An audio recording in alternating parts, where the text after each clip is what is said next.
Hi guys, welcome back to the Do It Yourself YouTube channel. Today I'm going to be showing you how to fit and wire up a one-way light switch. I'm also going to show you a little bit about how the wiring works. So before we get started, do me a massive favour, just hit that subscribe button. There's going to be loads of content like this coming up: plumbing, electrics, general DIY, construction. Hit subscribe and that'll help me out massively. Let's get started. So before we get started, there's a few tools you're going to need. You want some screwdrivers. Insulated ones are great. You might want some pin nose pliers, wire strippers, definitely going to want some of them. Doesn't matter if they're automatic or manual. You're going to want some side cutters, quite possibly. Maybe a standing knife, little spirit level, possibly a volt pen as well. You're going to probably want some 1.5mm light and wire, because in our situation we're going to need to create ourselves an earth wire. You're going to want some earth sleeve as well. So the first thing we need to do before we do any of this is make sure we've isolated the power to the lighting circuit upstairs or downstairs, wherever you're working. So we need to know that we've got no power coming to this light switch. There'll be two screws you can just undo, like that. Now we've got the light switch open, what we can do, just check we've got no power with a volt pen. Or we can just quite simply try the light switch. What you'll notice here is we have a plastic pattress box. In some situations where you haven't got plasterboard walls, you may have a metal back box. It's common practice that this earth wire in here will be left sleeved and folded up inside a plastic pattress box like this. If it were metal, you would probably find that there would be a little bronze screw in here, and this earth wire would be in that screw earthing the back box. What we've also got in this situation, and this is quite common, is we have a two-way light switch being used as a one-way light switch. Basically you see L1 there, that means it's only being used one way. So I'll explain to you a little bit how this works. So this is our earth wire, obviously going to earth. When using a plastic faceplate, you don't need to earth the faceplate. So this piece of earth wire here is often just left curled up inside the pattress box in case it's ever upgraded to a metal box. Basically this wire here runs to our ceiling rose or light. This is our live wire. This wire here is a switched live. So basically this neutral wire has been turned into a switched live and it's been sleeved to tell us there's a switched live. You'll sometimes find a brown piece of insulation tape, or even sometimes a red piece of insulation tape. Sometimes you won't find any tape at all. It's actually very important that you understand a little bit how this works, rather than just undoing a few screws and changing the light switch. Okay, so that you have a little bit of understanding how this works, I'm going to do a wiring diagram, but it's useful for you to see it like this. So this wire here is the switched wire with the brown sleeve on that you saw the other end, and this is the feed to our light. I'm sorry this is not a very technical wiring diagram, but I'm doing this on a job, so I haven't got any fancy computers or coloured pens here with me to do all the coloured stuff. So I'll put some neutral and live L&N on the piece of paper to help you understand.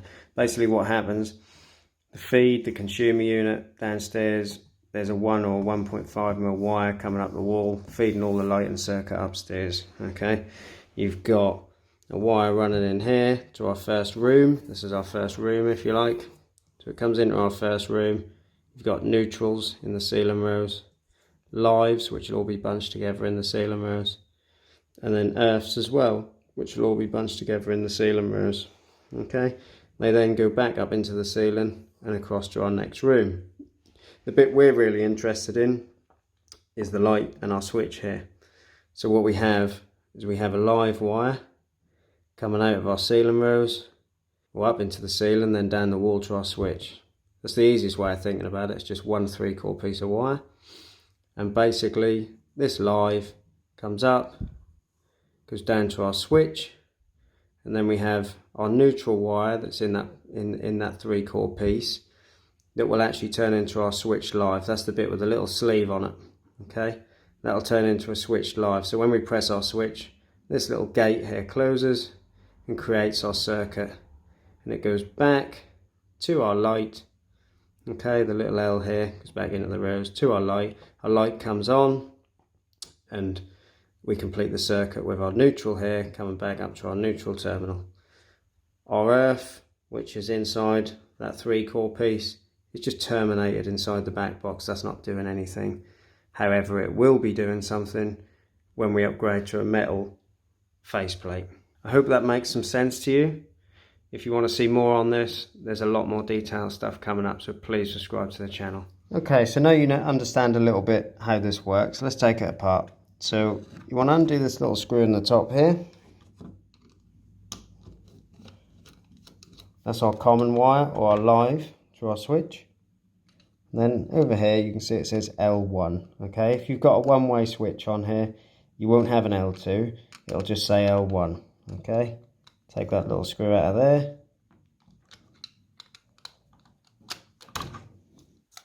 And you can lose this, we don't need this anymore. Here's your switch. You can see in the back here, you've got common, earth, L1. Okay, so what we're going to do is we're going to put a live wire into common, switched live into L1. Now because we're upgrading to a metal faceplate, as I said before, we need to earth this faceplate. When you're using plastic you don't, but we need to because this is metal. If there's a fault, we need the earth to do its job now. Okay, so basically what we're going to do is we're going to put this earth into here.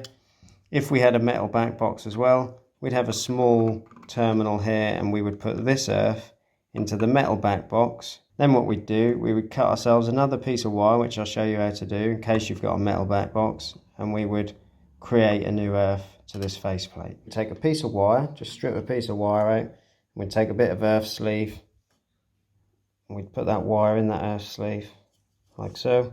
What we would then do, this piece of wire here would terminate into the bottom of our box, like so, somewhere in the corner, and this piece of wire here would come out of the corner into our earth terminal here, so that you would then be creating a link. You would be earthing the back box and you would be earthing the faceplate.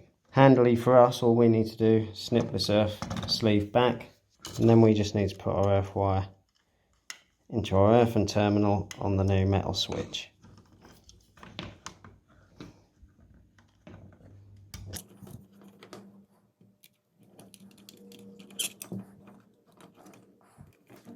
Again, once you've done that, just give it a tug, check it's in securely. So now we've got all our wiring complete. All we need to do is push this back neatly and then screw this back where it should go. It can be a little bit fiddly, but normally when you're only on a one-way light switch, there's not too much wiring in there to contend with. Now what you do have is you have some adjustment inside the back box so that we can get this nice and level. So don't do these up completely tight yet. Just grab yourself a spirit level, level it up like so, and then you can just tighten these screws up. Don't go too mad because you'll just warp and distort the metal faceplate. So that's that all done. You can see we have light. Right guys, so that's that all done, works perfectly. Nice little easy job, that one. Next job, we're going to fit a pendant light in place of our ceiling rails. So subscribe to the channel. This video is going to be uploaded shortly after the one you're watching now. So I'll see you guys in the next one.